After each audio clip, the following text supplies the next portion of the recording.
আজকে একজন ধর্ষণ হইতেছে, আপনার শরীরে লাগতেছে না, একদিন আপনার বললেও ধর্ষণ হতে পারে, একদিন আপনার মাও ধর্ষণ হতে পারে, সেদিন অবশ্যই ঠিকই লাগবে। একটা ছোট্ট একটা মিসাল দিই। এক ইমাম সাহেবের বাসায় জুমায় ঈশা নামাজ পড়ার জন্য গেছে।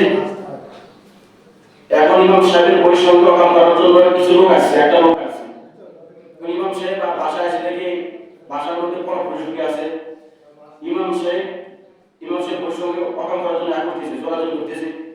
ইমাম সাহেব দেখে তো আপনার বৈষম্য যদি অকাম করার চেষ্টা করে আপনার মাথা ঠিক থাকবে? ইমাম সাহেব তখন কি করেছে, ওই লোকটাকে মারিয়ে ফেলেছে, কবে মারিয়ে ফেলেছে। এখন ওই ইমাম সাহেব কেস হয়েছে। এখন কেস হওয়ার পরে কোর্টে রায় হয়েছে, ফাঁসি কার্যকর হয়ে যাবে, ফাঁসি রায় হয়ে গেছে, ফাঁসি হয়ে যাবে। এখন একটা আমরা কথা সকলে জানি না, ফাঁসির পূর্বে মধ্যে একটা শেষ ইচ্ছাটা কি করা হয়, পূরণ করানো হয়। তাকে বলা হয় আপনার শেষ ইচ্ছাটা কি বলেন। এখন ইমাম সাহেবেরও ফাঁসির সময় ঘুরে আসছে, কিছুক্ষণ পর ইমাম সাহেবকে ফাঁসি দেওয়া হবে।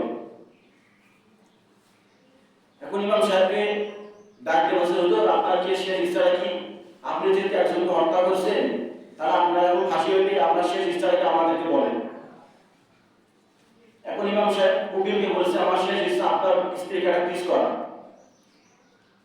জজ কি বলছে, আমার শেষ ইচ্ছা আপনার স্ত্রীকে একটা কিস করা। জজ তো মাথা খারাপ হয়েছে, জজ তো রাগ হয়ে গেছে। এখন হুজুর বলতেছে, হুজুর এখন জজকে বলতেছে, জজ সাহেব আপনার স্ত্রীকে আমি কাজ করি নাই, কিছু করি নাই, শুধু বলছি কিস করার কথা, তাতে আপনার মাথায় এমন রাগ হয়ে গেছে। আর ওই লোক আমার স্ত্রীর সঙ্গে খারাপ ব্যবহার করছে, খারাপ আচরণ করছে, তাহলে আমার মাথা কেমন হওয়া উচিত? তখন এই জজের ভুল ধারণা ভেঙে যায়, ইমাম সাহেবের ফাঁসি কার্যকর বাতিল করে দিয়েছে।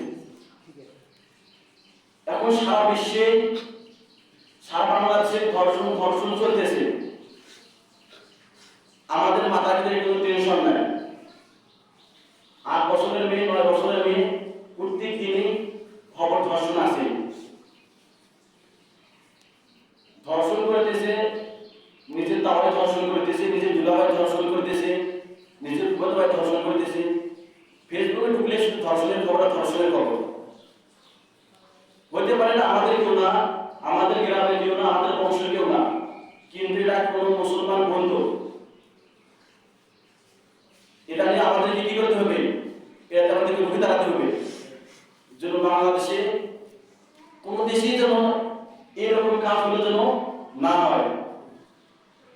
যেমন নিজের বোনকে ধর্ষণ করে তখন যেরকম মাথাটা গরম হয়ে যাবে, যেরকম শরীরটা গরম হয়ে যাবে, অন্য বোনকে ধর্ষণ করে যেন শরীরটা গরম হয়ে যায়।